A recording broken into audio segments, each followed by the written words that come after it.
Alright, what's up, folks? Rich Van Tassel with you. Today's Wednesday, January 31st, 2017. We got some news for you. Very surprising in Super Bowl week. Very surprising, in fact, now that the season isn't even over yet.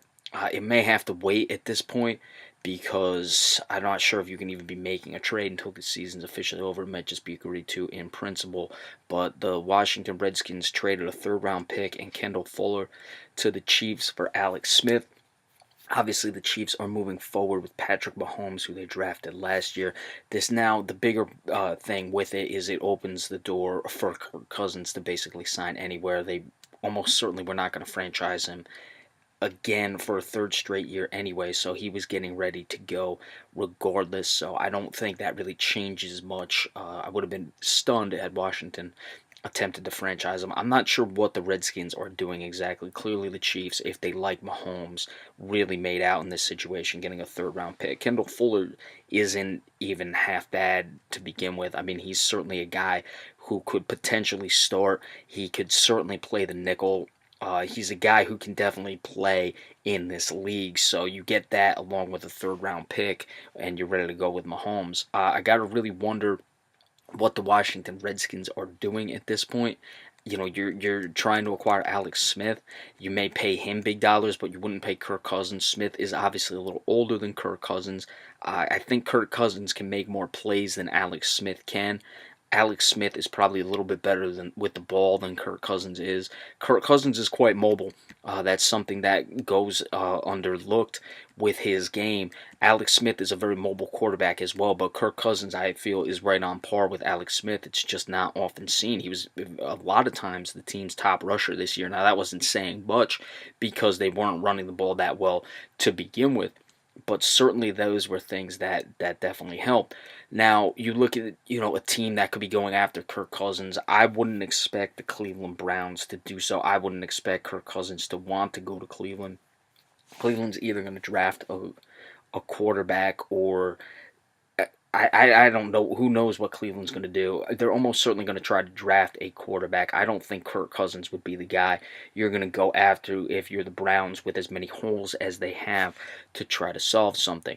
Will the Vikings go after him? That's certainly something to keep an eye on, regardless of what Teddy Bridgewater is going to do. Certainly the Cardinals, now that it looks like Carson Palmer will not be back. Other teams that are in there, Buffalo, who knows what they're going to do with Tyrod Taylor, so that's certainly interesting. I think the Jets are going to make a hard push at him, and that's certainly something that would be beneficial for the Jets. I think that they could probably, that defense, if they make a couple of additions or just continue to improve, can play well enough.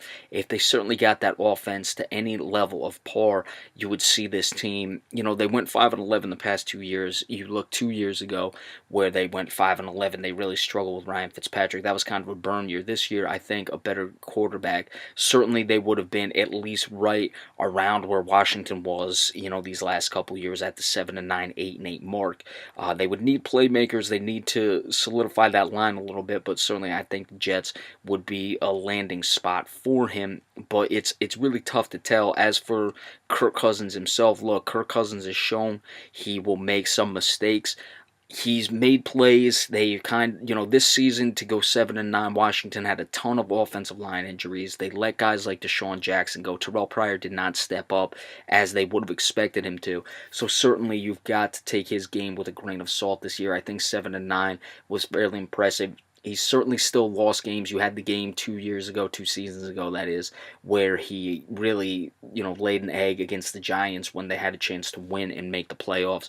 So is Kirk Cousins that guy? I don't know. It's tough to tell with what you've seen from Washington. It shows he's made the mistakes at times, but is he just trying to force things? And certainly if he goes to a team like the Jets, that would be the case. Minnesota, if they go after him, has some playmakers, but it's really going to come down to what you have around Kirk Cousins. I'd like to see. I don't think. You look at his best year in Washington was when he went 9-7 and won the division, and then since then it's kind of been a little bit of downhill for him, but also Washington and the way they've done things. Letting players go. Jordan Reed hasn't been healthy, and of course this year you had the offensive line injuries. The year before, last season, He was pretty effective, had a chance to get him in the playoffs, and then showed what happens the last week of the season where he made the mistake. So it's tough to tell with Kirk Cousins. Let's see what the change of scenery will bring to him, and let's see where he goes. All right, I know I didn't talk about the Blake Griffin trade. I'll discuss that either this Saturday in the NBA in depth or a weekly NBA report. It really just, I don't think it really moves the needle that much to do a flash alert for it, but certainly this is a little surprising. We're going to give you the previews of the Super Bowl coming up Saturday. We're going to do some things as well, maybe do the NBA on Sunday instead. I might skip the NBA. We had the week with the bye week, but we got a lot to do with the Super Bowl, so we'll see what happens, but certainly going to give you predictions and things to look for in the Super Bowl come Saturday, and then if we don't do anything with the NBA this Saturday, we'll do the weekly NBA report on Monday, and then continue on as we always do. The following week, we'll go into it with the Saturdays and stuff. So that's it for now. Alex Smith traded to the Washington Redskins, and remember, we appreciate all subscriptions. Thank you.